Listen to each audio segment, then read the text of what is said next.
नमस्कार विद्यार्थियों, मैं डॉक्टर दिनेश एक बार फिर से R S junction online study के प्लेटफॉर्म पे आपका स्वागत करता हूं। जैसा कि आप सारे बच्चे जानते हो, अपनी बायोलॉजी वाले सेगमेंट की जो एक सीरीज चल रही थी जिसके अंदर अपन बायोलॉजी पढ़ने जा रहे थे।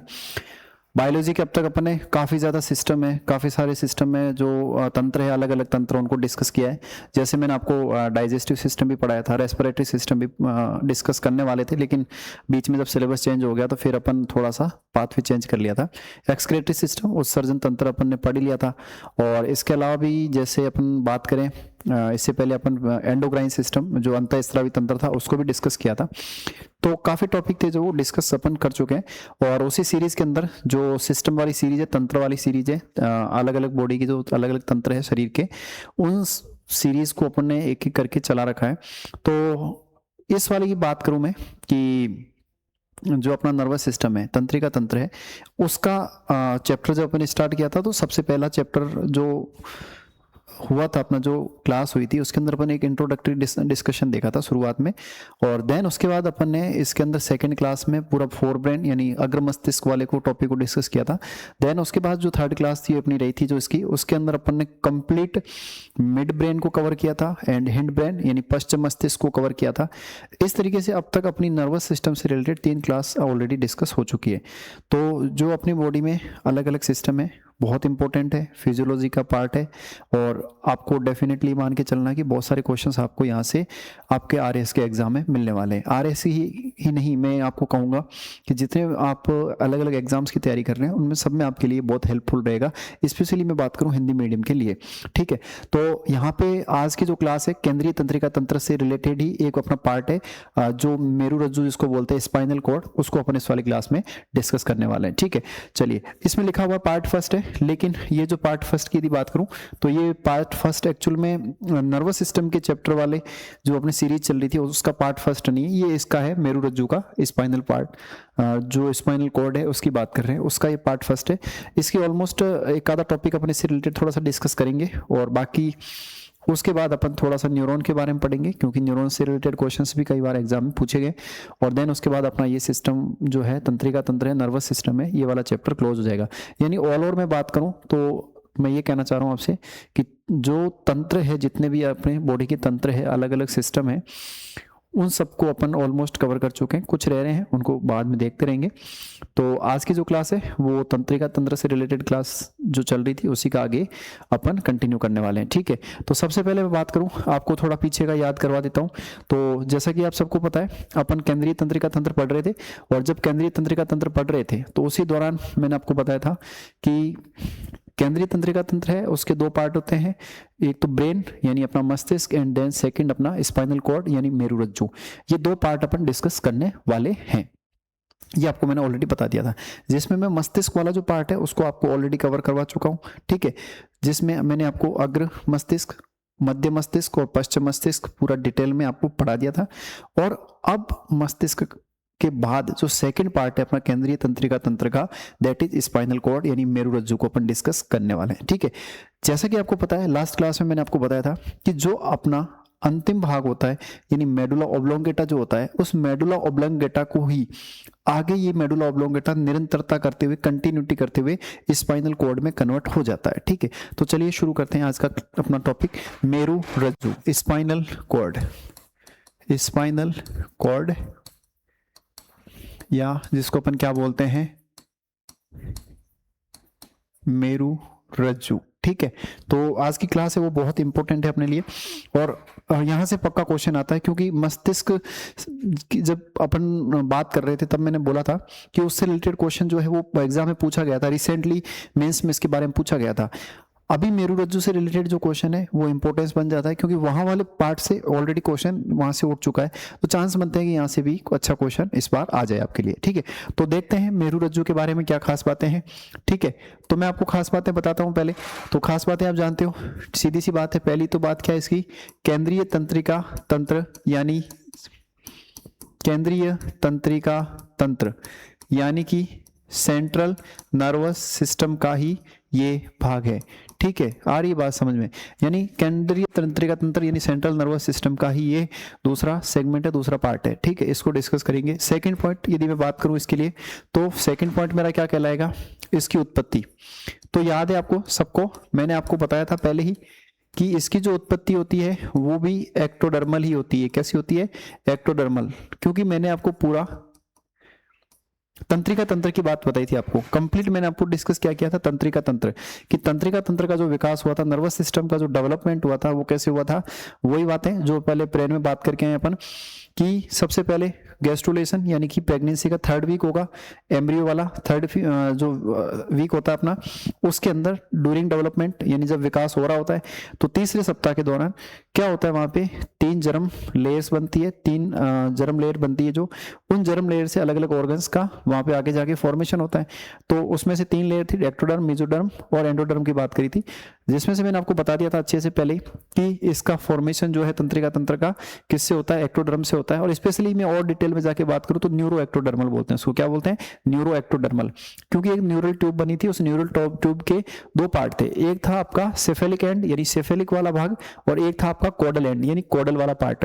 तो उनमें से सेफेलिक वाला जो था वो किसको रिप्रेजेंट कर रहा था? वहां पे ब्रेन को। और कॉडल वाला पार्ट है वो आगे जाके पतला हो जाता है, देन वही पार्ट आगे जाके किस में कन्वर्ट हो जाता है? आपका स्पाइनल कॉर्ड में। ठीक है, तो वो बातें अपन कर चुके हैं। आपको यहाँ पे क्या ध्यान रखना, क्वेश्चन आता है तो एक्टोडर्मल, ये पार्ट किसका है? आपका एक्टोडर्मल। ओरिजिन किससे हुआ है? उत्पत्ति किससे हुई है? एक्टोडर्म से हुई है, तो एक्टोडर्मल होगी उत्पत्ति। ठीक है, और मैं खास बातें बताऊं इसके बारे में, तो इसकी खास बात क्या है? तो देखिए ध्यान से सुनिए, इसका जो लेंथ होती है, जो इसकी लंबाई होती है ना, इसकी लंबाई यदि मैं बात करूं मेल की यानी पुरुष की बात करें तो 45, ठीक है, और यदि मैं फीमेल की बात करूं तो वहां पे इसकी यही जो लेंथ होती है वो 42 सेंटीमीटर, 42 सेंटीमीटर। ठीक है, तो यहाँ पे सीधी सी कहानी ये है कि ये होगा 45 और फीमेल में कितना होगा आपका? 42।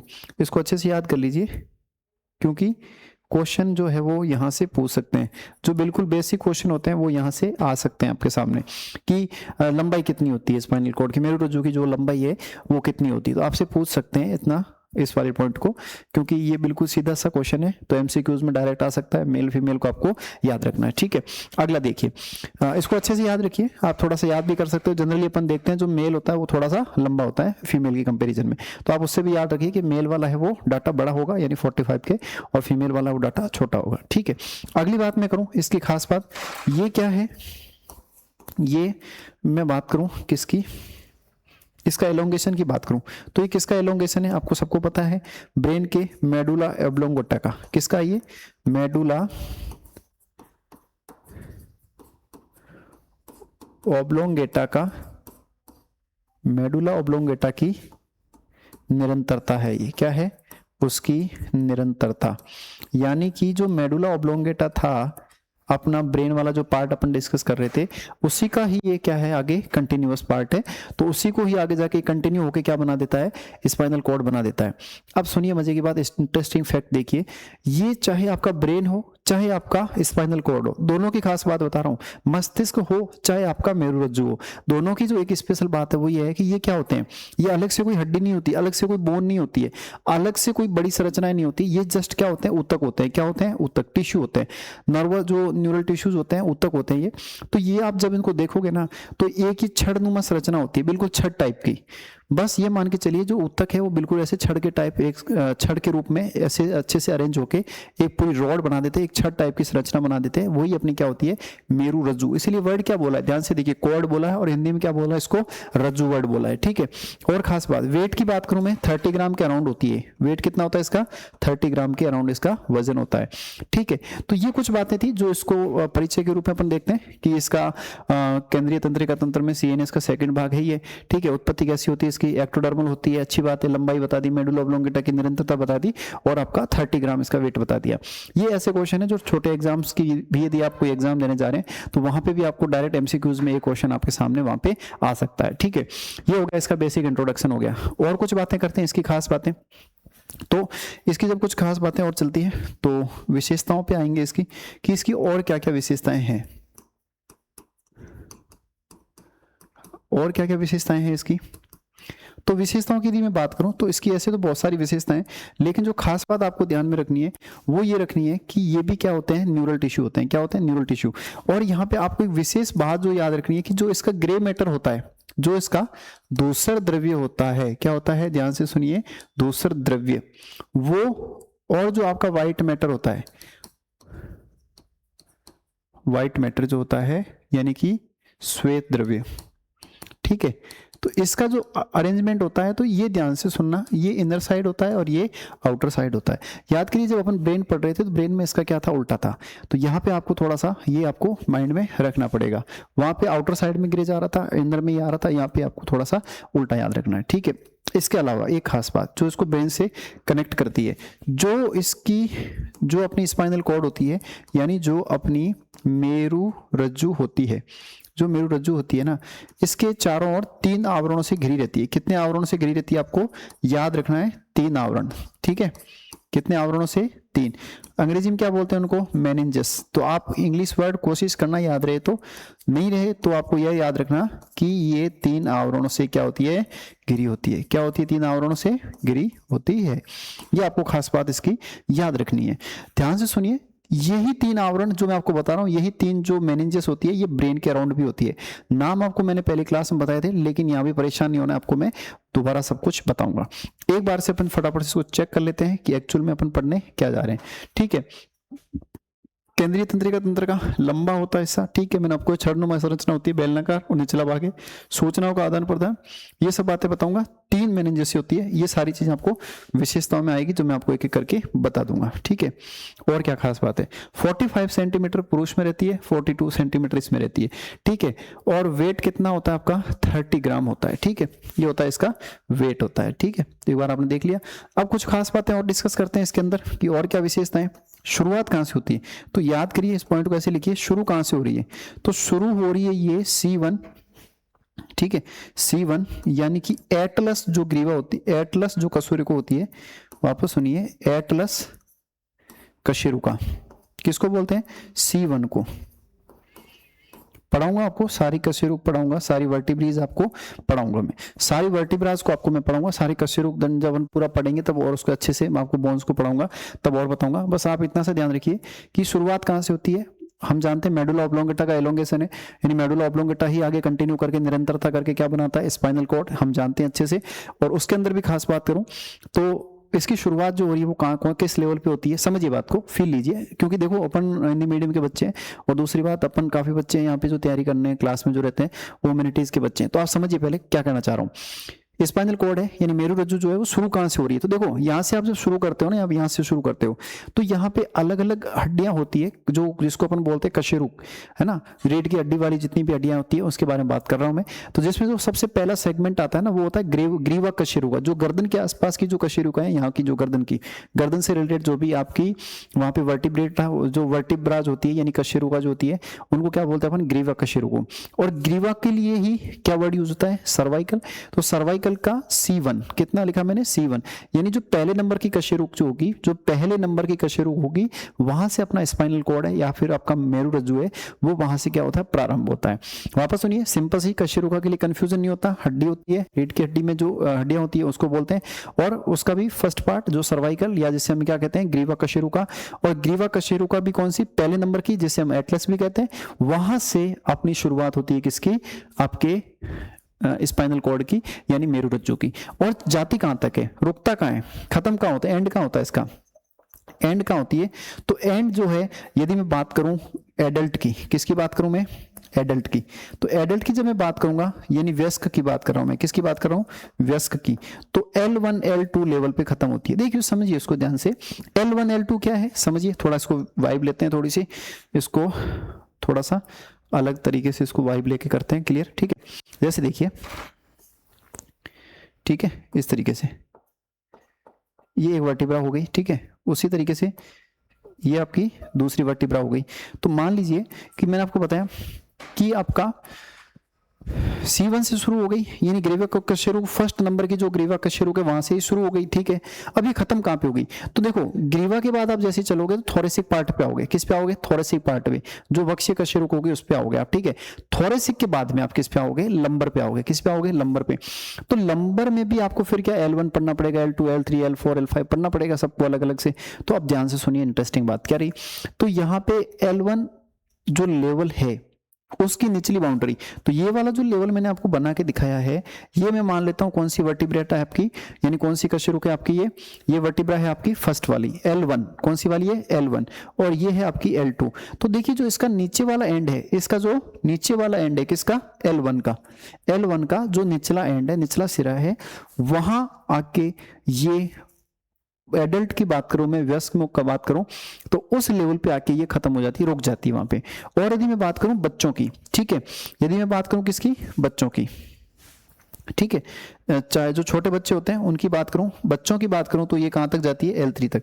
यानी इस कहानी से हमें एक चीज और समझ में आ रही है कि ये L1 और L2 लेवल जो है ना, L1 के निचले एंड तक और L2 के जस्ट ऊपर, यानी कह सकते हैं कि रुकेगी कहां पे, L1 के निचले एंड, निचला एंड, या फिर L1 और L2 के बीच में जो स्पेस है वहां तक ये जो है आपकी स्पाइनल कॉर्ड है वो फैली रहती है।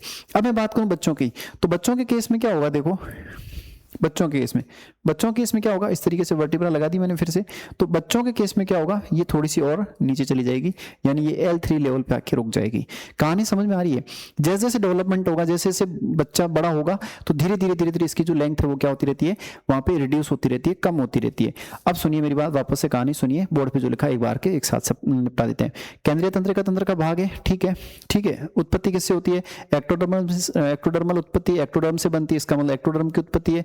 लंबाई बात करें यदि किसकी मैं मेल की बात करूं तो 45 सेंटीमीटर है, फीमेल की बात करूं तो मैं 42 सेंटीमीटर। वेट इसका 30 ग्राम होता ही है।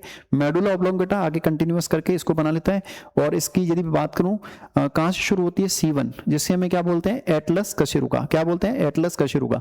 वहां से शुरू होती है, एंड कहां पे होगी, एंड होने के लिए कौन सी जगह अपनी, एडल्ट की बात करूं तो L1 L2 लेवल, और यदि मैं बात करूं किसकी, छोटे बच्चों की, तो वो L3 लेवल पे जाके रुक जाती है। यानी एक कहानी समझ रहे हो आप, एक कहानी बताऊं क्या, इंटरेस्टिंग कहानी ये है कि L1 यानी लंबर सेगमेंट के बाद, बिल्कुल लोड नहीं लेना विज्ञान को, विज्ञान के तरीके से बिल्कुल आपकी शुद्ध हिंदी भाषा में और बिल्कुल कॉन्सेप्चुअली पढ़ेंगे। कैसे, समझिए बात को, आपको बताता हूं एक खूबसूरत सी इंटरेस्टिंग बात, ठीक है। अच्छा सा कलर चूज करते हैं फिर बताएंगे आपको, इससे बताते हैं। देखिए कशेरुका की मैं बात करूं तो जो कशेरुका है ना वो कौन कौन सी है, पहले ये देखो, ठीक है।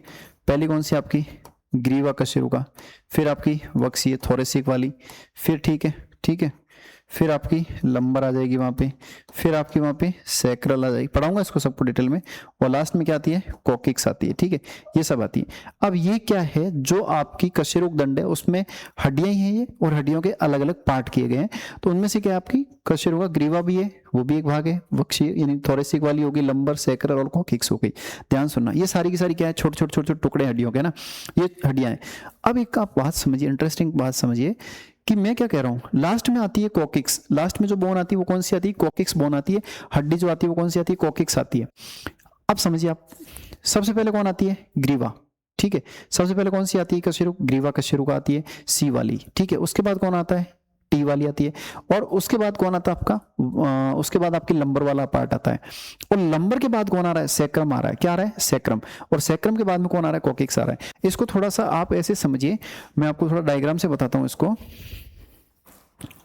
या बना लेते हैं, कोई बात नहीं पे बना लेते हैं, ऐसे समझिए इसको, ऐसे समझिए थोड़ा सा, है ना, कि जैसे मान लो कि ये वर्टिब्रा चल रही है, ठीक है, ये वर्टिब्रा चल रही है इस तरीके से, ये अपनी वर्टिब्राज हो गई इस तरीके से, ये अपनी वर्टिब्राज हो गई, ठीक है, ये वर्टिब्राज हो गई, ठीक है। अब इसके अंदर मैं एक एक को यदि नाम दूं तो मान लेता हूं मैं कि ये जो मेरी है ना, ये ऊपर वाली, इसको मैंने मान लिया क्या, ग्रीवा वाली, यानी कि सर्वाइकल वाली, ठीक है। इसको मैंने वक्सीय यानी मैंने क्या मान लिया इसको, थोरेसिक वाली, पढ़ाऊंगा मैं इसको डिटेल में आपको। ये मेरी कौन सी है, लंबर वाली पार्ट है, और ये वाला जो मेरा पार्ट है वो कौन सा है, सैक्रम वाला, ठीक है, सैक्रल वाला, ठीक है, और ये लास्ट वाला पार्ट है ये कौन सा है मेरा, कॉक्सिक्स का, ठीक है। ये इस तरीके से चलती है। अब इंटरेस्टिंग फैक्ट क्या है, इंटरेस्टिंग फैक्ट क्या है, इंटरेस्टिंग फैक्ट यहाँ पे ये आ रहा है बच्चों कि जो आपकी स्पाइनल कॉर्ड है ना वो यहीं पे आके कहीं रुक जाती है, यहाँ पे शुरू होती है और यहाँ पे आके रुक गई, क्योंकि लंबर के मैंने क्या पता L1 L2 L3 L4 L5 तक जाता मामला है ना, वर्टिब्रा इस तरीके से जाती है कशेरुका। लेकिन यहाँ पे होता क्या है कि ये मामला जो है वो आके लास्ट में यहीं रुक जाता है, ये मामला जो है वो यहीं तक रुक जाता है आपके, समझिए बहुत इंटरेस्टिंग बात है। यानी होता क्या है कि यहाँ पे आके ये रुक जाती है। इस कहानी से हमें जो समझ में आ रहा है वो एक सीधी सी बात समझ में आ रही है सर कि सर ऐसा हो रहा है, इसका मतलब सर ये कहना चाह रहे हैं अपन कि स्पाइनल कॉर्ड की जो लंबाई होती है यानी जो आपकी मेरु रज्जु है वो कशेरुकदंड की तुलना में बहुत छोटी होती है, उसकी लंबाई क्या होती है, कम। तो आज के बाद आपको क्या ध्यान रखना है, स्पाइनल कॉर्ड यानी मेरु रज्जु जो है उसकी लंबाई के रिगार्डिंग आपको हमेशा एक चीज माइंड में रखनी है। बच्चे बहुत बार कंफ्यूज होते हैं कि हाँ ठीक है भाई वर्टिबल कॉलम जो चल रहा है यानी कशेरुकदंड जो चल रहा है, जैसा कशेरुकदंड होगा वैसे ही स्पाइनल कॉर्ड यानी मेरु रज्जु होगी, ऐसा बिल्कुल नहीं होता। मेरु रज्जु की लंबाई जो होती है उसकी तुलना में कम होती है, क्योंकि लंबर L2 पे आप खत्म कर रहे हो, L1 L2 लेवल पे जाके आप खत्म कर रहे हो, लेकिन बोन्स तो उसके बाद भी बच रही है, तो यानी कशेरुकदंड की तुलना में ये लंबाई में बहुत ही कम होती है। कॉन्सेप्ट क्लियर हो गया सबका, ठीक है। तो इस बात को आपको विशेष ध्यान रखना है। और फील लीजिए कैसे, आपको वाइब लेनी है ना, तो वाइब लीजिए, वाइब दिलाता हूं आपको मैं। देखिए ये आपका क्या था, ये अपना था ब्रेन, और ब्रेन के बाद ये वाला था मेडुला ऑब्लोंगेट वाला पार्ट, और मेडुला ऑब्लोंगेटा के जैसे ही मैं नीचे चलता हूं तो ये कौन आती है, अपनी स्पाइनल कॉर्ड आती है। ध्यान से सुनिए, देखो यहाँ पे क्या होती है, जो कशेरुक्स होती है ना, जो आपकी कशेरुका होती है ना, ये कशेरुका, इनके बीच में क्या होती है, एक कशेरुक नाल होती है, क्या होती है, कशेरुक, ठीक है, कैनाल, कशेरुक कैनाल। यानी कशेरुक कैनाल का मतलब ऐसे समझो, या कशेरुक नाल भी बोल सकते हो उसको, यानी कि ये ऐसा एरिया होता है, ये ऐसा एरिया होता है, एक पाइप होता है। ऐसे समझिए कि आप ऐसे फील लीजिए कि ये पूरा एक पाइप है, ये क्या, एक पूरा का पूरा पाइप आ रहा है। अब सुनिए मेरी बात, इंटरेस्टिंग, ये पूरा पाइप आ रहा है, ठीक है, लेकिन इस पाइप के बाहर की साइड क्या है, हड्डियां हैं, और हड्डियों के बीच में एक बिल्कुल इस तरीके से पाइप चल रहा है, और उस पाइप के अंदर, ये पाइप था अपना, इस पाइप के अंदर आपने क्या डाल दिया, इसको रख दिया, ये जैसे पेन रख दिया आपने, तो ये क्या है, ये जो है ये अपनी क्या है, वहां पे मेरु रज्जु है यानी स्पाइनल कॉर्ड है क्या, वापस से बता दूं, ऊतक ही है ये, और ऊतक बहुत सारी कोशिकाओं से मिला हुआ एक ऊतक है, ठीक है। तो ये वहां पे क्या है, एक छड़ टाइप की संरचना बना के छड़नुमा आकार में इस तरीके से इस कैनाल के अंदर, या जो मैं आपको बोल रहा हूं इस नाल के अंदर, या जो वर्टिबल कैनाल जो होती है उसके अंदर इस तरीके से ये बीच में लटक जाता है।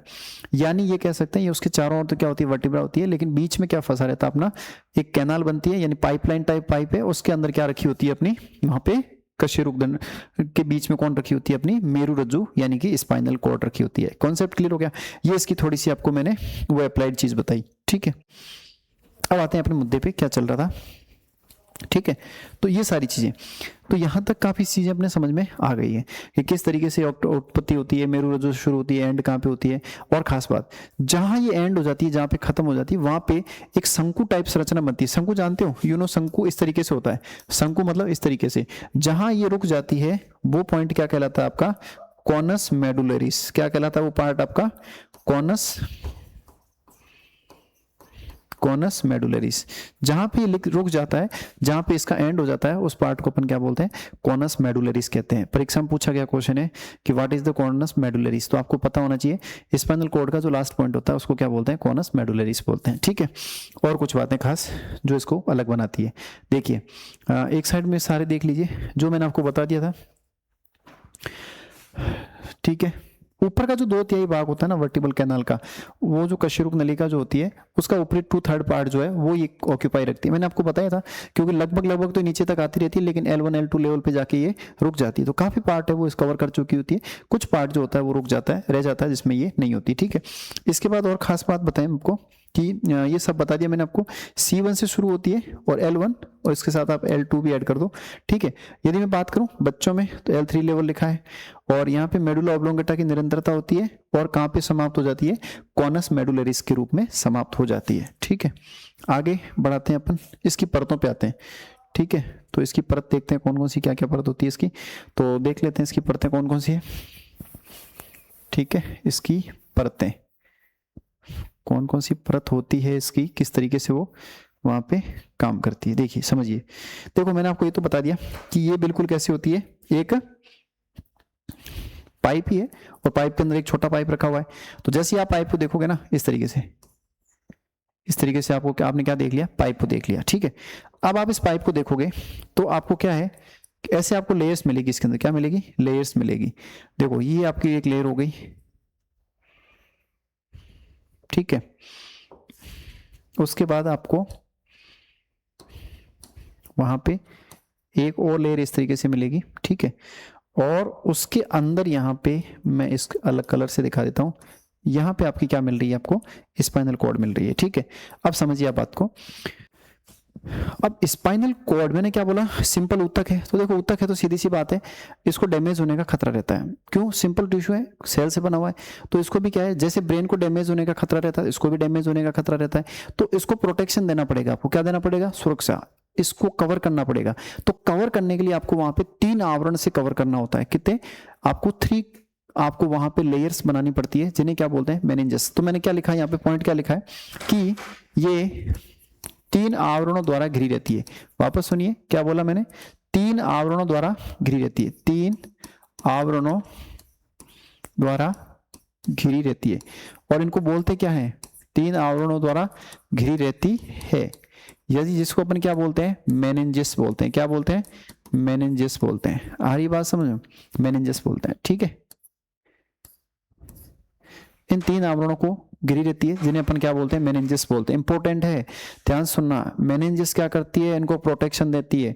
बाहर से कोई चोट वोट लग जाए, लेकिन डायरेक्ट ऐसा नहीं है कि आप गए, आपकी इच्छा हो गई, चलो खोद के अपन स्पाइनल कॉर्ड को निकालते हैं, पढ़ेंगे, खोद के चलो ब्रेन को निकालते स्टडी करेंगे, आज के आज डॉक्टर बनने वाले हैं अपन, ठीक है, RS अपन बाद में बन जाएंगे। नहीं, ऐसे नहीं करना आपको। क्यों, क्योंकि आपको जब वहां से जाओगे खोलने के लिए, देखने के लिए, तो उससे पहले आपको बहुत सारे अलग अलग आवरणों को पार करना पड़ेगा। जिसमें सुनिए मेरी बात, पहला आवरण, पहले आवरण की मैं यदि बात करूं, सबसे बाहर वाला जो आवरण है, सबसे आउटर जो आवरण है, सबसे आउटर वाला, उसको बोलते हैं डूरा मैटर। क्या बोलते हैं उसको, डूरा मैटर बोलते हैं। पहले वाले आवरण को क्या बोलते हैं, डूरा मैटर, ठीक है। उसके बाद सेकंड आवरण में आप जाओगे तो वहां पे आपको क्या मिलेगा, अरेक्नोइड मैटर मिलेगा। क्या मिलेगा, अरेक्नोइड मैटर मिलेगा।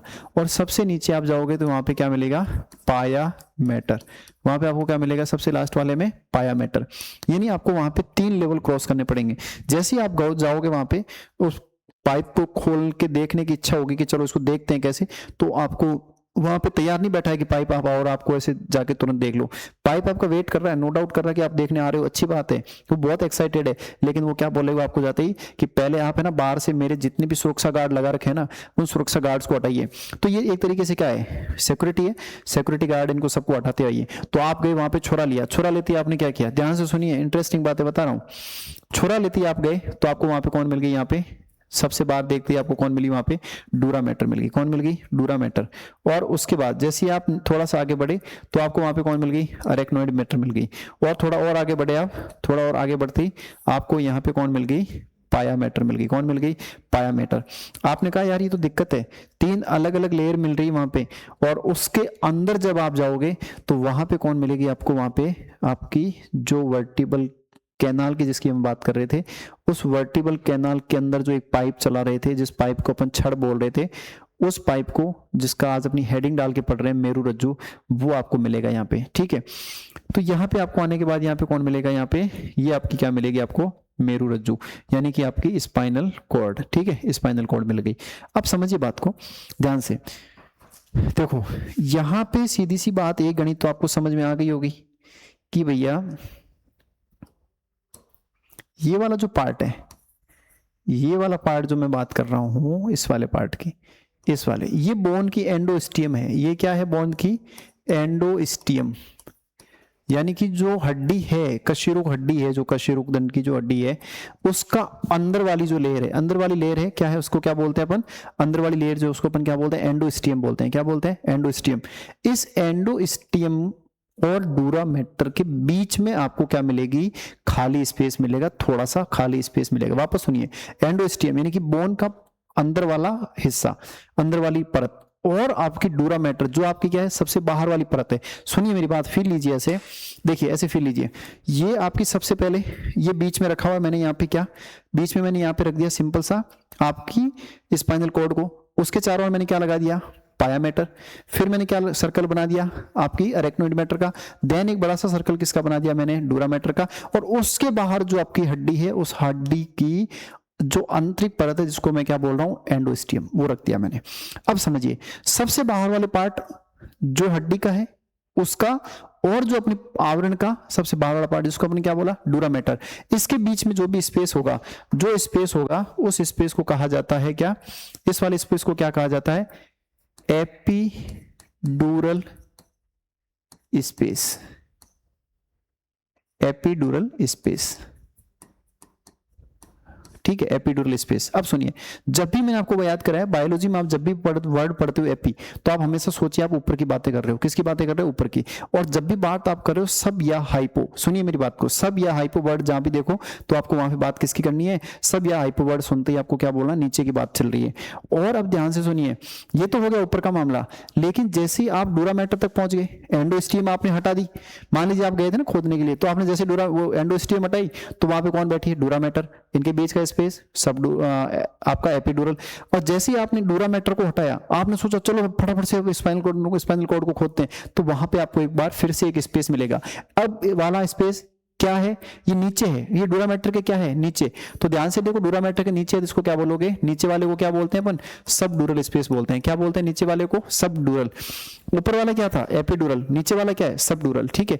और आपकी इच्छा हुई फटाफट से पक के गए, अरे नहीं नहीं अब तो हो गया काम अपना, हो गया बिल्कुल हो गया, अब तो अपने को मिल जाएगी, नहीं। जैसे ही आप सब डूरल स्पेस को खोद के जैसे जैसे आगे पहुंचोगे तो आपको वहां पे कौन बैठी मिलेगी, आपकी अरेक्नोइड मैटर मिलेगी। क्या मिलेगी आपको, अरेक्नोइड मैटर। अब आपने अरेक्नोइड मैटर को जाके देखा कि चलो अब तो मिल गया ब्रेन, नहीं।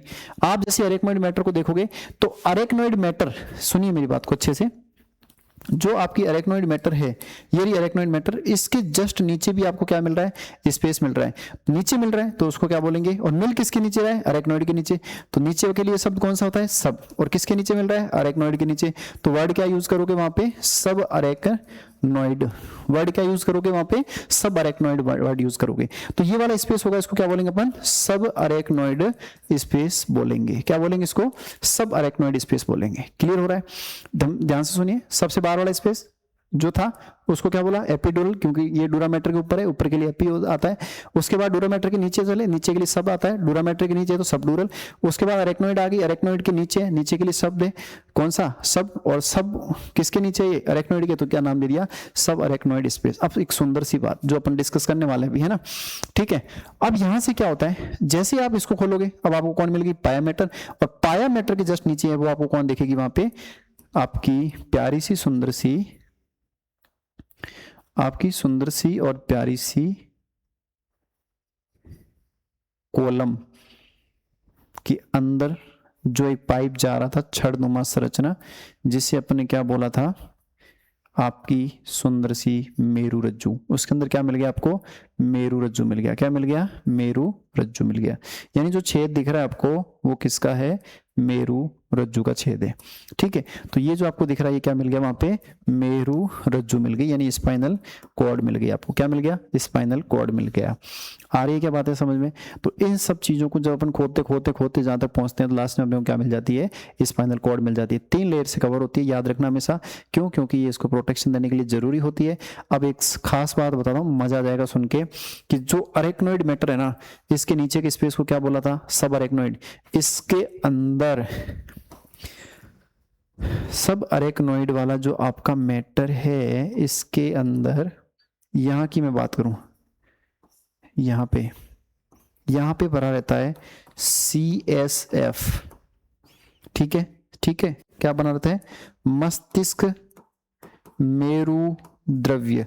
वापस सुनिए, मस्तिष्क मेरु द्रव्य, मस्तिष्क मेरु द्रव्य बहुत इंपॉर्टेंट है बेटा, बहुत इंपॉर्टेंट। सब अरेक्नोइड स्पेस में क्या मिलेगा आपको, CSF मिलेगा, सेरेब्रो स्पाइनल फ्लूइड बोलते हैं इसको। क्या बोलते हैं इसको, सेरेब्रो स्पाइनल फ्लूइड। आपको इस डायग्राम में भी सब कुछ दिख जाएगा वैसे तो, लेकिन मैंने आपको समझाने के लिए बता दिया। ये आपका सब अरेक्नोइड स्पेस हो गया, ठीक है। यहाँ पे आप देखोगे तो यहाँ पे आपको क्या मिलेगा, सब अरेक्नोइड स्पेस मिलेगा।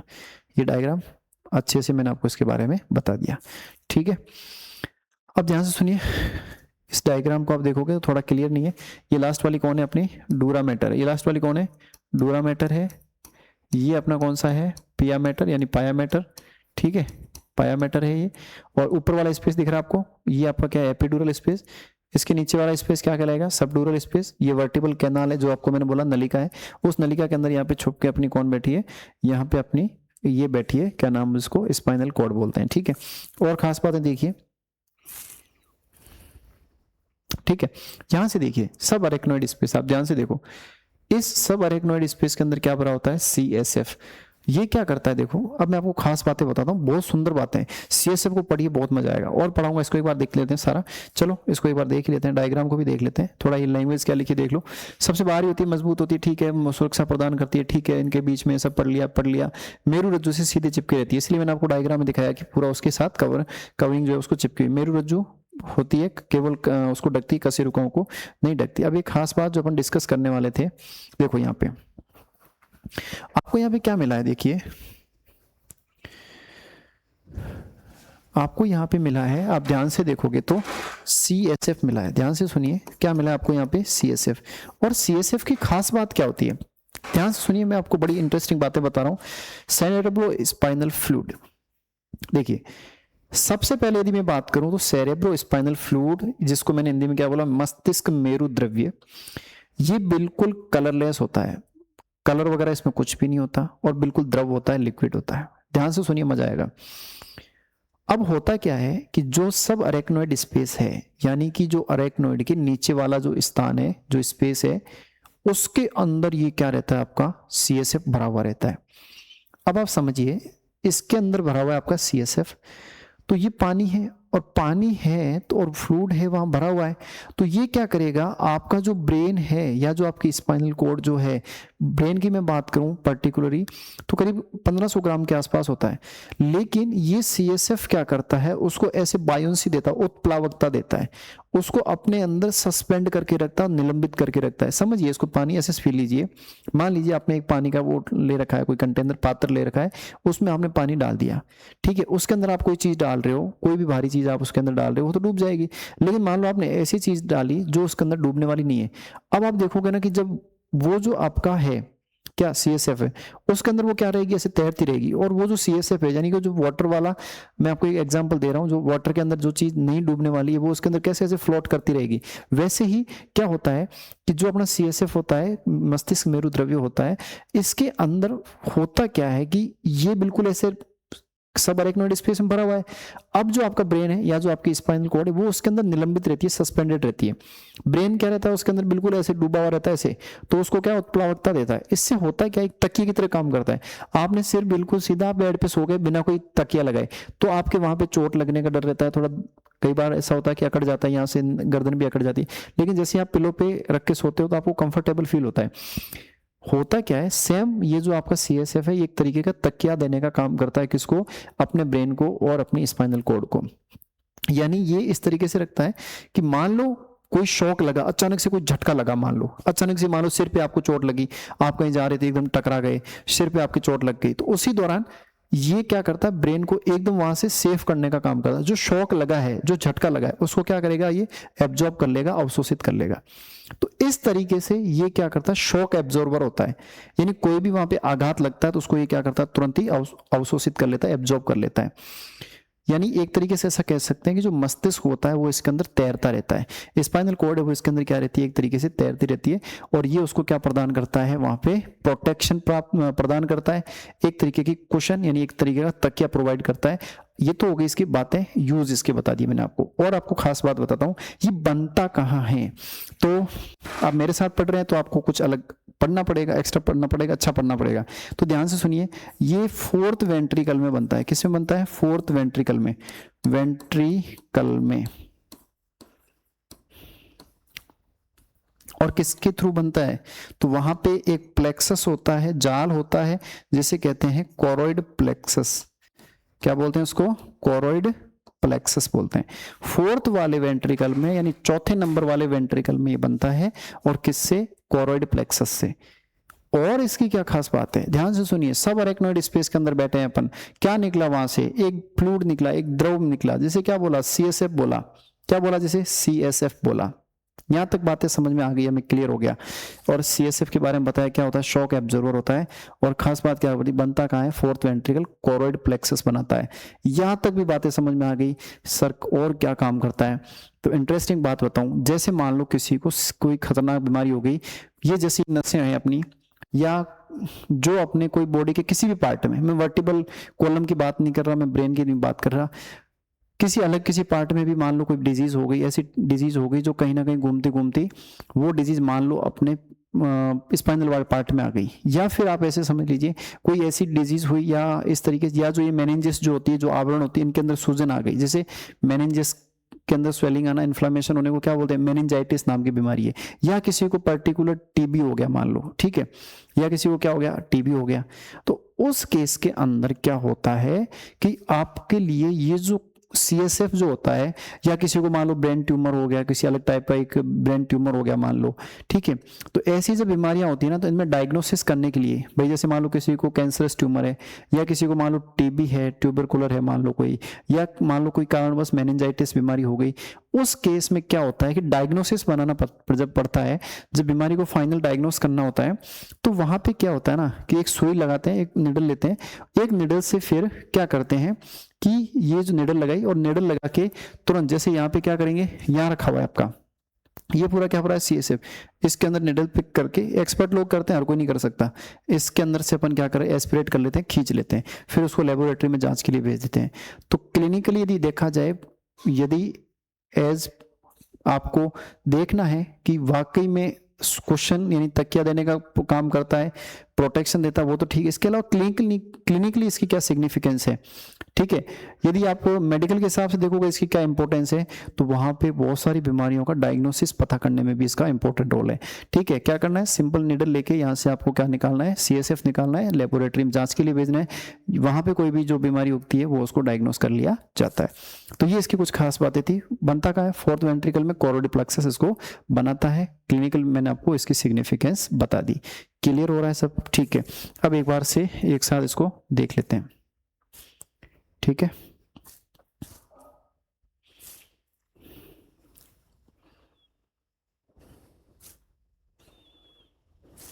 ठीक है, ध्यान से देखिए, जो आपका सब अरेक्नोइड स्पेस है, CSF भरा होता है इसके अंदर। ठीक है, और इसके बाद लिखा है आघात से बचा था पोषण, लंबर पंक्चर, जैसे मैंने बोला कि जो मेरुरज्जु है उससे CSF प्राप्त करने के लिए लंबर पंक्चर या क्या कहा जाता है, स्पाइनल टैब। तो यहाँ पे ये करते कहाँ पे, कौन से एरिया में करते हैं, तो लंबर एरिया में करते हैं। इंपॉर्टेंट लगाना, स्टार लगा देना, क्योंकि डिजीज वाला टॉपिक में आपको पढ़ाऊंगा तो पूरा डिटेल एनालिसिस करेंगे, तब ये वर्ड आएंगे वहाँ पे कि क्लिनिकल डायग्नोसिस के लिए अपन कौन कौन सी प्रोसेस यूज करते हैं। तो जब आप CSF लोगे तो आपको कौन से क्षेत्र में रहना है, क्योंकि CSF तो फैला हुआ है, क्योंकि जहां पे आप, जहां तक आपकी स्पाइनल कॉर्ड जा रही है, यानी आपकी जो मेरुरज्जु जहां तक जा रही है, वहां तक पूरी मेरुरज्जु में आपका क्या है, CSF तो भरा हुआ है ही है जहां तक जाएगी। लेकिन समस्या क्या है ना, आप कहां से लोगे, क्या आप यहां से लोगे, ऊपर से ग्रीवा से लोगे, या आपके वक्ष क्षेत्र से लोगे, नहीं, आपको कहां से लेना है, CSF को जब लेना होता है तो लंबर वाले क्षेत्र से बोलते हैं, उसको क्या बोलते हैं, स्पाइनल टैप बोलते हैं। ठीक है, एक देखो एनेस्थीसिया होता है, कुछ सर्जरीज करने के लिए एनेस्थीसिया देना पड़ता है, बेहोशी का इंजेक्शन लगाना पड़ता है। तो जैसे लोअर पार्ट्स की जैसे सर्जरी हो गई, कोई लोअर लिम्ब की कोई सर्जरी हो गई, तो उसके लिए क्या एनेस्थीसिया देना पड़ता है। ठीक है, तो एक वर्ड होता है स्पाइनल एनेस्थीसिया, वो अपने सिलेबस में कवर नहीं हो रहा है, लेकिन एक मैंने वर्ड लिखा है यहाँ पे, एपिड्यूरल एनेस्थीसिया जो लिखा है, एपिड्यूरल स्पेस में जो दिया जाता है उसको अपन क्या बोलते हैं, एपिड्यूरल स्पेस में दिया जाने वाला एनेस्थीसिया, एपिड्यूरल एनेस्थीसिया। जो डूरामेटर के ऊपर वाला स्पेस है वहां पे डायरेक्ट क्या इंजेक्शन वहां पे लगा दिया जाता है, ताकि वहां के जो आसपास का जो क्षेत्र है, जो जहां पे सर्जरी करनी है, जहां तक जो नर्व जा रही है, वो उस एरिया को क्या कर दे, पूरा एक तरीके से सुन्न कर देगा, ताकि सर्जरी को आराम से किया जा सके। तो उसको क्या बोलते हैं, एपिड्यूरल एनेस्थीसिया। ठीक है, और बात करते हैं कुछ। अब देखिए यहां से एक खास बात है, कुछ एनलार्जमेंट होते हैं। देखो क्या होते हैं, कुछ एनलार्जमेंट होते हैं। ठीक है, ये हो गया। देखो यहां से कुछ एनलार्जमेंट होते हैं, प्रसार, ध्यान से सुनिए। देखो जो स्पाइनल कॉर्ड है आपकी, जो आपकी क्या है, मेरुरज्जु, जो आपकी मेरुरज्जु है वो कहीं कहीं पे क्या हो जाती है, थोड़ी सी मोटी हो जाती है। क्या हो जाती है? मोटी। यानी कि इसका क्या हो गया? प्रसार हो गया। क्या हो गया? प्रसार। जैसे देखिए ये आपकी ऊपर से नीचे आ रही थी वर्टिबल कॉलम, और वर्टिबल कॉलम के अंदर ही क्या चल रही है? अपनी स्पाइनल कॉर्ड, मेरुरज्जु। और आते आते मान लो अचानक इसका मूड हो गया, यहाँ पे थोड़ी सी मोटी हो गई, फिर पतली पतली हो गई, फिर आके वैसे मोटी हो गई। यानी कि क्या होगा, कुछ कुछ स्थानों पे ये थोड़ा सा साइज जो है इसका मोटी हो जाती है, थिक हो जाती है, एक्सपांड हो जाती है। और होती किस लिए? इंपॉर्टेंट है। जैसे मैं बात करूं, दो प्रकार का एनलार्जमेंट मैं आपको बताऊंगा। मैं बताऊं जैसे ग्रीवा वाला का, यानी कि जो आपकी ग्रीवा क्षेत्र की जो आपको जब वहां से स्पाइनल जो कॉर्ड आपकी गुजरती है तो वो थोड़ी सी थिक हो जाती है, मोटा हो जाती है। क्यों? क्योंकि वहां पे क्या होता है कि ग्रीवा क्षेत्र से जब निकलती है तो वहां से निकलने वाली जो नर्व होती है वो क्या करती है, ऊपर के जो आपका ऊपर की जो मसल्स है आपकी शोल्डर वाली, हैंड वाली, अपर लिम्ब वाली, उन मसल्स को वो नर्व क्या होती है, सिग्नल देने का काम करती है। तो वहां इसका काम क्या रहता है कि क्योंकि आपको एक बहुत बड़ा पार्ट है वो कवर करना है, और बहुत बड़ा पार्ट कवर करने के लिए आपको वहां पे नर्व की आपको क्या चाहिए? ज्यादा। तो वहां पे थोड़ा सा एक्स्ट्रा एनलार्जमेंट हो जाता है। वहीं पे यदि मान लो लंबर वाले क्षेत्र में ये एनलार्जमेंट हो जाए कि भाई जैसे लोअर लिम्ब की जितनी भी मसल्स है उनको आपको नर्व सप्लाई देनी है, क्योंकि लोअर लिम्ब यानी कि जो निचले और पैर है, पैरों की मांसपेशियों को भी आपको क्या करना है? काम में तो लोगे। काम में कब लोगे? जब आपकी वहां पे जो तंत्रिका है वो काम करेगी, तो वहां पे तंत्रिकाएं सप्लाई तो करें जो भी मैसेज। आप जैसे मान लो प्रैक्टिकली सोचो, जो आपके पैर है, पैरों पे किसी ने मान लो आपके सुई चुभो दी ऊपर, तो वहां पे नर्व तंत्रिका पहुंचेगी तभी तो आपको उसका आभास होगा। तो वहां पर भी बहुत सारी मांसपेशियां होती है, तो वहां पे कंट्रोल करने के लिए बहुत सारी तंत्रिकाएं चाहिए। तो इसके लिए क्या होता है, कहीं कहीं पर बीच बीच में स्पाइनल कॉर्ड थोड़ी सी थिक हो जाती है, जिसे क्या बोलते हैं? स्पाइनल एनलार्ज, या फिर क्या बोलते हैं उसको? मेरु प्रसार बोलते हैं। ठीक है, तो एक बार में इसको इजीली देख सकते हैं। मोटाई हो जाती है, जैसे मैंने ग्रीवा प्रसार बोला, तो ऊपरी अंगों को भुजाई को जाने वाली तंत्रिका निकलती है, और ये इस तरीके से नीचे वाले पार्ट के लिए है। ठीक है, को इसको कोई खास बात के लिए आपको ध्यान से इंपॉर्टेंट बात करनी नहीं है। ठीक है, आपको बस पता होना चाहिए प्रसार कितने होते हैं, दो, इतना बहुत सफिशिएंट है। हाँ, ग्रीवा रखोगे तो बेसी बात है, ग्रीवा ऊपर ही होती है, तो ऊपर वाला पार्ट है, यानी ऊपर के जो आपके अपर लिम्ब है, हाथ वगैरह है, या शोल्डर वाला जो पार्ट है, इसकी मांसपेशियों को जो नर्व सप्लाई होती है उसकी बात करेंगे। और लंबर वाले सेक्शन की जब बात करते हैं तो बेसी बात है, नीचे का जो पार्ट है, लोअर लिम्ब का जो पार्ट है, पैर वगैरह हो गए या जंगा हो गई, वहां के आसपास की जो मांसपेशियां, वहां की सप्लाई वाली को क्या बोलेंगे अपन? वहां पे भी तो प्रसार करना पड़ेगा, क्योंकि वो भी बड़ा पार्ट है, तो आपको नर्व चाहिए, तो वो अपने आप समझ में आता है कि वो लंबर वाला क्षेत्र होगा। फिर एक वर्ड आता है कोडा इक्विना, बहुत इंपॉर्टेंट है, स्टार लगा दीजिए इसको, इंपॉर्टेंट है, बहुत इंपॉर्टेंट वर्ड है। ठीक है, अब समझिए बात को, आपको मैं डायग्राम में लेके जाता हूं, इसका डायग्राम दिखाते हैं आपको। ये देखिए, ध्यान से सुनिए। सबसे पहले इसका डायग्राम ये वाला देखते हैं। देखो इस वाला डायग्राम को देखो, तो यहां से देखोगे ना आपको, तो ये पूरी C8 तक ये वाला जो पार्ट आपको दिख रहा है ना, ये आपका कौन सा पार्ट है? यहाँ पे ग्रीवा वाला पार्ट है। C8 तक जो है वो नर्व निकल रही है, उसको अपन क्या बोलते हैं? ये ग्रीवा वाला पार्ट है। और उसके बाद आप 12 तक जब जाओगे तो आपको कौन सा मिलेगा? थोरेसिक, वक्सी वाला पार्ट। उसके बाद आपको लंबर वाला पार्ट मिलेगा, देन आपको सैक्रल वाला मिलेगा। एक इंटरेस्टिंग चीज है, आप देखिए कि जैसे जैसे आप यहाँ आ रहे हैं L1 के आसपास, देखो यहाँ पे आ रहे हैं L1 के जस्ट नीचे और L2 के ऊपर, यहां पे आती आपको क्या दिख रहा है? वहां पे कॉनस मेडुलरिस दिख रहा है। इंपॉर्टेंट है, ध्यान से, कोई जल्दबाजी नहीं है। ऐसे समझिए, ये इस तरीके से आ रही थी आपकी स्पाइनल कॉर्ड, इस तरीके से आ रही थी, ये आपका L1 लेवल आ गया, ये आपका L2 आ गया, तो यहां आके रुक गई है। ठीक है, अब रुकने के बाद क्या होगा? इस क्षेत्र में इस तरीके से, ठीक है, इस तरीके से, जहां पे आपकी स्पाइनल कॉर्ड रुक गई है, L1 का आपका सबसे निचला बॉर्डर हो गया L2 के ऊपर, उसके आसपास, तो जिस पॉइंट पे रुक गई वहां पे आप देखोगे तो आपको कौन शेप दिखेगा, इस तरीके से कौन शेप। तो कौन शेप वहां पे संरचना बन जाती है, इसलिए उसको क्या बोलते हैं? कॉनस मेडुलरिस बोलते हैं। अब समस्या क्या है ना, कि अब सुनिए मेरी बात, ये बात कब की कर रहे हैं अपन?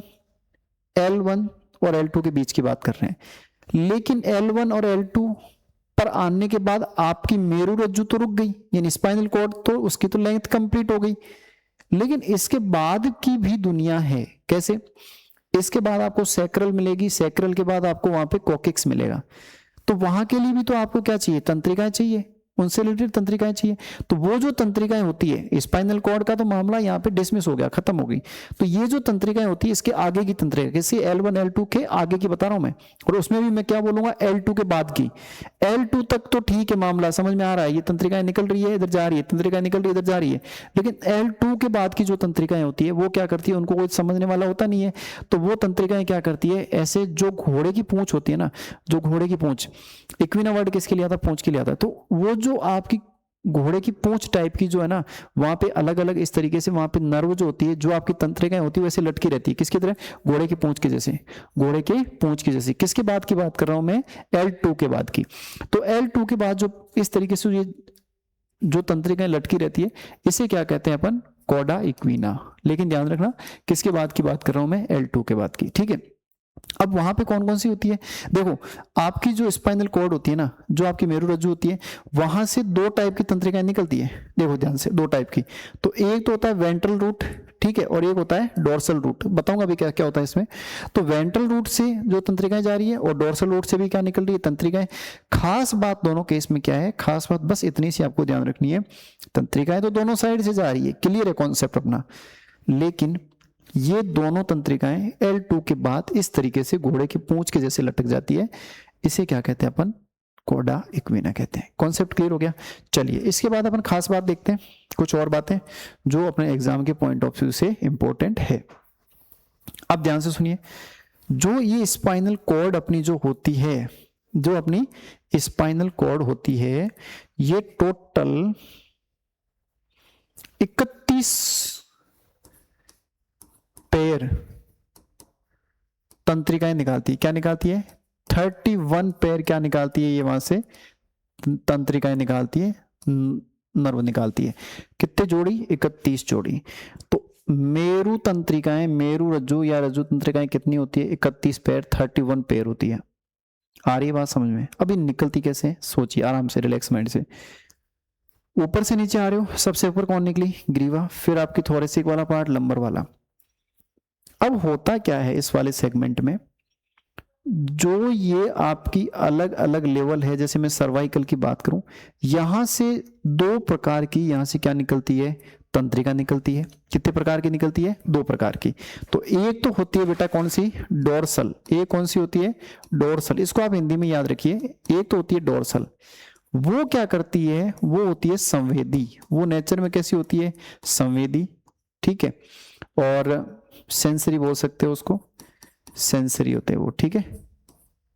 और सेकंड वाली जो होती है वो होती है वेंट्रल। क्या होती है सेकंड वाली, वेंट्रल, जिसे क्या बोलते हैं अपन, मोटर बोलते हैं। क्या बोलते हैं जिसको, मोटर। ध्यान से सुनिए, होता क्या है, मान लो आपकी बॉडी में कहीं पे कोई पिक हो गया, कोई सुई चुभ दी, तो वहां से अब नर्व जो है तंत्रिकाएं वो भागेगी। तो कुछ तंत्रिकाएं होगी तो जहां पे सुई चुभोई है आपकी, वहां पे जहां प्रिक हुआ है, वहां से मैसेज लेके भग के स्पाइनल कॉर्ड से थ्रू होते हुए ब्रेन तक पहुंचेगी। पता नहीं वो कहां कहां पहुंच के क्या क्या सूचनाएं पहुंचेगी, भागो भागो भागो भागो, किसी ने सुई चुभो दी। ये काम किसका है, वेंट्रल रूट। देखो ध्यान से सुनिए, बहुत इंपॉर्टेंट है। अब वेंट्रल रूट वहां पे क्या करेगा, उसका रेस्पॉन्स करेगा। सेंसरी वाले आ गए वहां पे मैसेज लेके, अब वेंट्रल रूट क्या करेगा, वहां पे वो रेस्पॉन्स करेगा कि यार दिक्कत हो गई, फटाफट सुई चुभ रही है, हाथ हटाना चाहिए। तो यहाँ पे ये जो आपके ये पॉइंट होते हैं ना, कशेरू के अंदर जब अपन स्पाइनल कॉर्ड में जाते हैं, तो इस पॉइंट पे दो रूट होती है। क्या होती है, ये दो रूट होती है। कौन कौन सी, डोर्सल और वेंट्रल रूट। तो डोर्सल रूट से जो तंत्रिकाएं निकलती है वो तो सेंसरी का काम करती है, जाग के फटाफट मैसेज लेके आती है, किसी ने चांटा मार दिया, किसी ने सुई चुभो दी, इस तरीके के, ठीक है। और जो आपके वेंट्रल रूट है, रूट कितने, रूट मतलब जड़, जहां से क्या निकल रही है, तंत्रिकाएं। किसकी बात कर रहा हूं मैं, ये मैं बात कर रहा हूं मेरुरज्जु की। तो मेरुरज्जु के अंदर कितनी जड़, कितनी रूट, दो। कौन सी, वेंट्रल और डोर्सल। डोर्सल से क्या निकलेगी, संवेदी, सेंसरी वाली। वेंट्रल से क्या निकलेगा, वेंट्रल से निकलेगा अपना मोटर वाला। तो ये तुरंत वहां से रेस्पॉन्स करने के लिए मोटिवेट करती है कि नहीं भगो भगो वो ऐसा हो गया, ठीक है। तो यहाँ पे एक तो रूट हो गया कौन सा आपका, डोर्सल वाला, और एक हो गया वेंट्रल रूट वाला। और क्या खास बात है, स्पाइनल कॉर्ड जो होते पूरी लेंथ में नहीं रहती, वर्टिबल कॉलम के कशेरुकन के पूरे साथ नहीं रहती, सिर्फ साथ कहां तक देती है, L2 लेवल तक देती है। इसके बाद बोलती है भैया अब आप जानो और आपका काम जाने, हम आपके साथ नहीं चल सकते। क्लियर हो रहा है। अब एक खास बात और इंपॉर्टेंट, यानी 31 जोड़ी जो है उसको भी आप ध्यान से देखोगे तो आपको मिलेगी, सी पे कितनी मिलेगी, 8 मिलेगी, ठीक है। उसके बाद आप टी पे जाओगे तो टी पे आपको कितनी मिलने वाली है, वहां पे आपको 12 मिलने वाली, ठीक है। लंबर पे जाओगे तो वहां पे आपको कितनी मिलेगी, 5 मिलेगी। फिर सैक्रम पे जाओगे तो 5, फिर कॉकेक्स पे जाओगे तो ये हो गई आपकी टोटल 31, ठीक है। ये आपकी 31 हो गई, टोटल कितनी हो गई 31। यानी कि समझ में आ गया कि क्रेनियल वाला जो सर्वाइकल पार्ट है, ग्रीवा वाला पार्ट है, उससे 8 जोड़ी निकलेगी। जो थोरेसिक पार्ट है उससे 12 जोड़ी निकलेगी। और लंबर वाला जो पार्ट है उससे कितनी मिलेगी, 5 जोड़ी। सैक्रम वाले से भी 5 मिलेगी और कॉकेक्स वाले से भी 1 जोड़ी मिलेगी। सारी की सारी किसके अंदर, जोड़ी के अंदर, सारे जोड़े के अंदर। और जोड़ा भी कौन सा, एक वेंट्रल वाला और एक डोर्सल वाला, एक वेंट्रल वाला एक डोर्सल वाला। वेंट्रल क्या करेगा, फटाफट रेस्पॉन्स करने का काम करेगा, और डोर्सल क्या करेगा, सिर्फ मैसेज को लेके आएगा, ठीक है। वहां से मैसेज लेके आएगा कि कैसा हो गया या ऐसा हो गया। उसके रेस्पॉन्स में कौन आएगा, वहां पे मोटर। कोई भी स्पाइनल कॉर्ड से निकलेगी कोई भी तंत्रिका, रूट 2 रखने हैं, ventral root, dorsal root. Ventral वाला रेस्पॉन्स करेगा और डोर्सल वाला मैसेज लेके आएगा, वहां पे सेंसरी वाले मैसेज लेके आएगा। 2 रूट हमेशा आपको ध्यान रखनी है मेरु रज्जु की जब बात करते हैं, स्पाइनल कॉर्ड की जब बात करते हैं। आगे बात समझ में, ठीक है। अब यहाँ पे आपको एनलार्जमेंट भी दिखा रखे हैं दोनों डायग्राम में, सर्वाइकल वाला और आपका लंबोसैक्रल वाला। तो लंबोसैक्रल वाला आप सब जानते हो कि नीचे की जो होती है उसमें सप्लाई होती है, और जो सर्वाइकल है वो आपका अपर वाला सप्लाई होती है, ठीक है। ये सारी चीजें हो गई। तो ये टोटल हो गई अपनी 31 पैरे। तो कितनी तंत्रिकाएं हो गई, 31 जोड़ी, ठीक है। इसके बाद कुछ खास बातें करते हैं। अब मैं बात करूं यहाँ पे टोटल 12 पैर, ये किसके हैं, ये है आपकी जो कपालीय तंत्रिकाएं होती है। कौन सी, कपालीय। बात करी थी मैंने आपको लास्ट क्लास में कि कपालीय तंत्रिकाएं या जो क्रेनियल नर्व होती है वो कितनी होती है आपकी, 12 जोड़ी होती है। कितनी होती है, 12 जोड़ी। ध्यान से सुनना बच्चों, मजा आ जाएगा पढ़ के, आपको सोच के खुश होके कि जैसे आप 31 जोड़ी देख रहे थे किसके अंदर, स्पाइनल के अंदर। स्पाइनल के अंदर आप कितने देख रहे थे, 31 पेयर देख रहे थे कि साहब चलिए, एक मोटर एक वेंट्रल, एक लाएगा दूसरा ले जाएगा, एक मैसेज ला रहा है दूसरा ले जा रहा है, इधर से मैसेज आ रहा है इधर से जा रहा है, root dorsal ventral, dorsal ventral, dorsal ventral, याद रहेगा। डोर्सल फटाफट से मैसेज ले गया, वेंट्रल फटाफट से रेस्पॉन्स कर, ये चल रहा था। लेकिन खास बात बताऊं क्या, क्रेनियल नर्व के साथ सीन ऐसा नहीं है। 12 जोड़ी होती है, ठीक है, लेकिन ऐसा कोई फिक्स पैटर्न नहीं है कि 2 जो है उनमें से एक क्या होगी, आपकी संवेदी होगी और दूसरी क्या आपकी सेंसरी होगी और दूसरी क्या होगी आपकी मोटर होगी। ऐसा कोई जरूरी नहीं है। देखिए इसके अंदर खास बात, मैं आपको नाम बता रहा हूं। यदि मैं बात करूं 1, 2 और 8 नंबर की, किसकी बात कर रहा हूं मैं, 1, 2, 8 नंबर की मैं बात करूं तो ये वाली जो होती है ना, ये होती है आपकी सेंसरी, संवेदी, ठीक है, या क्या बोलते हैं इसको, सेंसरी होती है, ठीक है। इसके बाद यदि मैं बात करूं, ठीक है, 3, 4, 11 और 12, इसकी मैं बात करूं तो ये वाली कौन सी होती है, मोटर, ठीक है। यानी कि इनकी मैं बात करूं संवेदी वाली, तो 1, 2 और 8 नंबर की जो नर्व है, 1 नंबर की नर्व, 2 नंबर की नर्व और 8 नंबर की, ये तो पक्का शुद्ध क्या है, सेंसरी है। ये तो पूरी की पूरी क्या है, सेंसरी। इनको मोटर से कोई मतलब नहीं है। समझिए सेंसरी क्या है, जो मैसेज लेके आ रही है, सेंसेशन लेके आ रही है ब्रेन तक कि भैया आपके साथ कुछ ऐसा हो रहा है, आपको एक्शन लेना चाहिए। मोटर क्या है, इनके बदले में होने वाला रेस्पॉन्स है। तो 1 नंबर, 2 नंबर और 8 नंबर वाली जो तंत्रिका होती है, उनका काम सिर्फ इतना सा है कि वो मैसेज लेके आएगी। वो कभी भी ये नहीं बोलेगी कि आपको जाके रेस्पॉन्स करना है। जैसे उसमें क्या था, 2 जोड़ी थी, एक जोड़ी ये काम करती थी, दूसरी जोड़ी वो लेके जा रही थी। लेकिन यहाँ पे ऐसा नहीं है। 1 नंबर, 2 नंबर, 8 नंबर, इनको कोई मतलब नहीं आप रेस्पॉन्स करो कि नहीं करो। जैसे किसी ने आपके साथ कुछ किया और आपको रेस्पॉन्स करना होगा, ये फटाफट से वहां से मैसेज पहुंचा देगी ब्रेन तक कि देखिए ऐसी ऐसी बात है, ऐसा ऐसा हो रहा है, इतना बोल के निकल जाएगी। लेकिन वहां पे क्या जिम्मेदारी थी, एक जैसे रूट थी, एक रूट स्पाइनल कॉर्ड से निकल रही थी, एक साइड वेंट्रल एक साइड डोर्सल, एक साइड से गई जैसे ही तो दूसरी साइड से आई मोटर वाली। उसने कहा देखो ये काम, उसने मैसेज भेज दिया है और मेरी बहन है तो मैं इसका सपोर्ट करने के लिए जा रही हूँ, इसने जो भी मैसेज लेकर आई इसका मुझे रेस्पॉन्स करना। यहाँ कुछ नहीं है। 1 नंबर, 2 नंबर, 8 नंबर मैसेज लाएगी, ब्रेन को बोलेगी भाई ठीक है हम जा रहे हैं, हमारे काम कर रहे हैं। क्यों, क्योंकि हमारा काम क्या था, सेंसरी का, सिर्फ मैसेज पहुंचाने का, संवेदन देने का। दे दिया, अब हम जा रहे हैं। इसके लिए अब रेस्पॉन्स करना है, तो रेस्पॉन्स करने के लिए आपके पास कौन कौन सी रही, 3, 4, 11 और आपकी 3, 4, 6, 11, 12, ठीक है। 3, 4, 6 और 11, 12, 3, 4, 6 और 11, 12, 346, 11, 12, ठीक है। ये आपको याद रखना है। ये क्या करेगी, इनके पास कोई मैसेज पहुंचा, मान लो 1 to 8 ने क्या किया, कोई मैसेज इनको समस्या लाके बताई, सेंसेशन बताया लाके कि ये इस तरीके से कुछ चीजें हो रही है, आपको इसको सेट करना है। तो अब ये 3 नंबर, 4 नंबर, 6 नंबर, 11 और 12 नंबर जाके क्या करेगी, अब रेस्पॉन्स करेगी, जाएगी जहां पे समस्या थी, जहां पे उसको रेस्पॉन्स करना था, जिस लोकेशन पे जाके उनको कोई काम करना था, वो काम करवा के ये तुरंत बैठ जाएगी।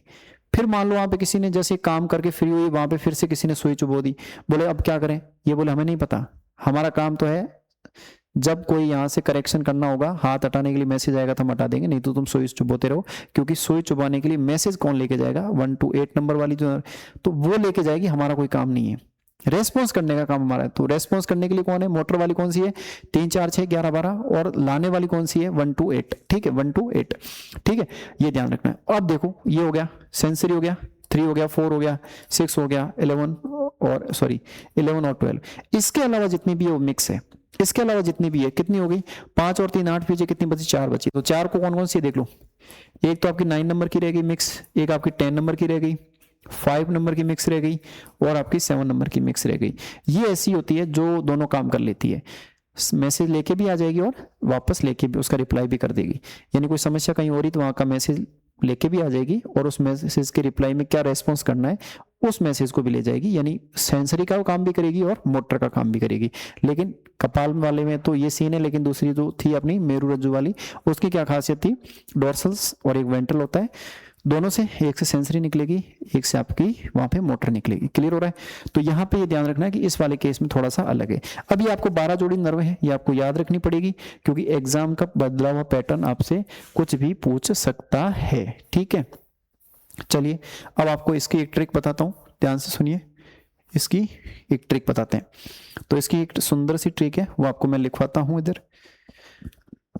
देखो सबसे पहले कौन सी है, देखिए, olfactory, optic, oculomotor, trochlear, trigeminal, abducent और facial, vestibulo cochlear, glossopharyngeal, vagus, accessory and hypoglossal. ये सारी की सारी कौन सी है, अपनी क्रेनियल नर्व है। ठीक है, फर्स्ट सेकंड थर्ड फोर्थ ये सब।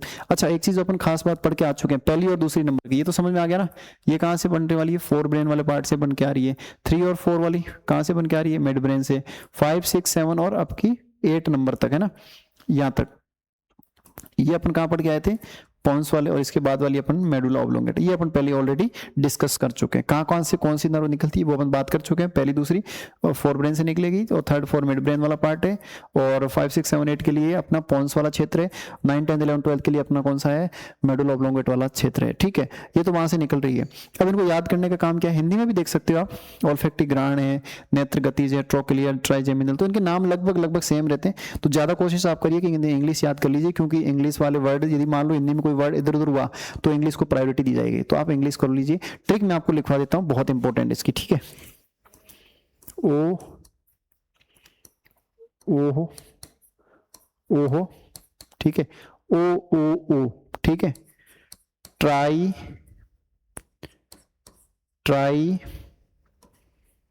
अगेन, ट्राई अगेन, फेलियर, ठीक है, victory, give, value and happiness. ठीक है, तो इसकी ट्रिक आपको याद रखनी है किस तरीके से, जो आपकी 12 जोड़ी नर्व तंत्रिकाएं होती है, सीधा सीधा क्या ट्रिक है इसकी, oh try again, fail, victory, give, value and happiness. मैं समझिए इसको इस तरीके से समझिए, ओ ट्राई कीजिए, ओ ट्राई कीजिए, क्या करना है, अगेन बार बार ट्राई करो, फेल हो जाएंगे, फेल हो जाओगे कोई बात नहीं, क्यों, क्योंकि विक्ट्री जिस दिन होगी, victory, give, value and happiness, तो आपकी वैल्यू भी बढ़ जाएगी और आपकी खुशी भी बढ़ जाएगी। तो क्या बोलना है, ओ 3 बार, ट्राई 2 बार बोलना है। ठीक है, दोनों बार बोलते ही अगेन बोलना है। ट्राई कितनी बार करते हैं, बार करते हैं, एक बार एग्जाम में सिलेक्शन नहीं होता दोबारा करते हैं। ठीक है, उसके बाद बोले सर फिर से फेल हो गए, तो कोई बात नहीं, फेल भी हो जाओ कोई टेंशन नहीं, क्यों, क्योंकि तुम्हें जो आपकी विक्ट्री मिलेगी वो आपको गिव करेगी क्या, वैल्यू एंड हैप्पीनेस। वापस से सुन लीजिए एक एक करके, मैं बता रहा हूं आपको, ओ पे कौन रखना है, ऑल्फैक्टरी, ऑप्टिक, ओकुलोमोटर, तीनों के तीनों एक साथ पढ़नी, ओ ऑल फैक्ट्री, ऑप्टिक और ओकुलोमोटर, सीक्वेंस यही रहेगा, ठीक है। उसके बाद आपको क्या याद रखना, टी 2 बार, ट्राई आपको पहले क्या मिलेगी, ट्रोक्लियर, देन आपको ट्राइजेमिनल, अगेन की जगह आपको एब्डुसेंस याद रखना है। फेल हो जाएंगे सर, फिर से फेल हो जाए, अगेन फेल हो जाएंगे, फेशियल याद रखनी है, फेशियल के सर फेल हो गए तो फेल होने के बाद जो विक्ट्री मिलती है वेस्टिबुलो कोक्लियर, और फेल होने के बाद जो विक्ट्री मिलती है ग्लोसोफेरेंजियल क्या देती है, वैल्यू वेगस देती है, ठीक है, और एसेसरी यानी कि आपको एंड और आपको हाइपोग्लोसल बोले तो हैप्पीनेस भी देती है, यानी ओ ट्राई अगेन, फेलियर हो गए तो विक्ट्री मिलेगी, और विक्ट्री मिलेगी तो आपको क्या देगी, वैल्यू एंड हैप्पीनेस। तो ये 12 जोड़ी तंत्रिकाएं आपको इस तरीके से याद रखने का तरीका मैंने आपको बता दिया। इसके साथ ही आपका ऑलमोस्ट ये वाला पार्ट कंप्लीट है।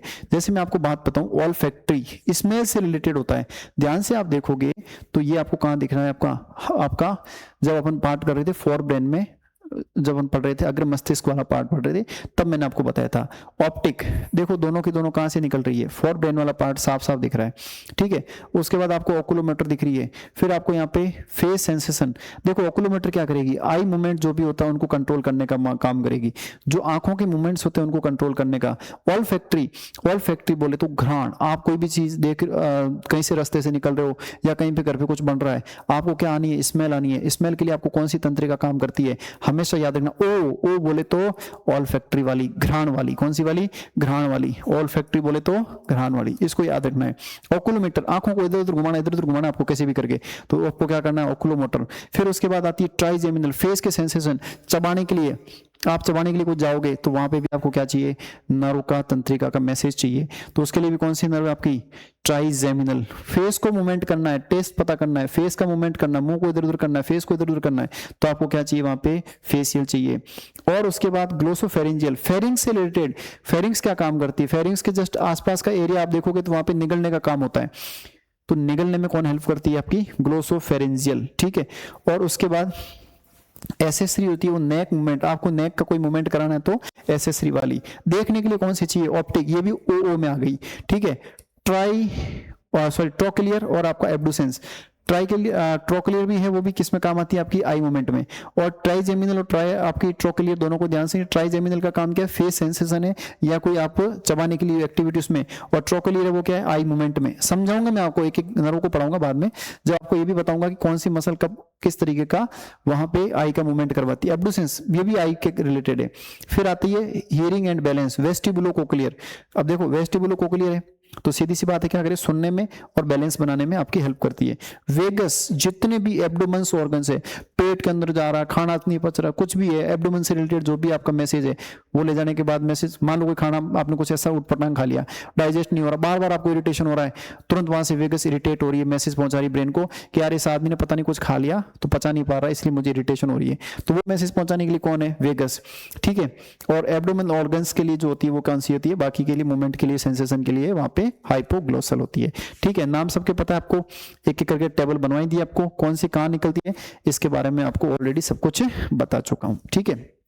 तो आज की क्लास में यानी कि जो तंत्रिका तंत्र का अपना ये फोर्थ वाली क्लास थी, फर्स्ट इंट्रोडक्टरी क्लास थी, सेकंड क्लास में मैंने आपको डिटेल में अग्र मस्तिष्क पढ़ाया, फिर उसके बाद थर्ड जो क्लास अपनी रही उसमें मैंने आपको मिड ब्रेन को पूरा पढ़ाया, हिंड ब्रेन को पूरा पढ़ाया, और आज वाली क्लास में सीएनएस का यानी केंद्रीय तंत्रिका तंत्र का एक पार्ट बचा हुआ था, कौन सा वाला, मेरु रज्जु वाला, वो मैंने आपको डिटेल्ड यहाँ पे डिस्कस करवाया। साथ में आपको कपाल तंत्रिकाओं के टाइप, कौन सी कपाल तंत्रिका क्या काम करती है, क्या उनके यूजेज है, कहां से वो निकलती है, और किस तरीके से कौन सी सेंसरी है, कौन सी मोटर है, एक एक करके आपको मैंने यहाँ पे बताया।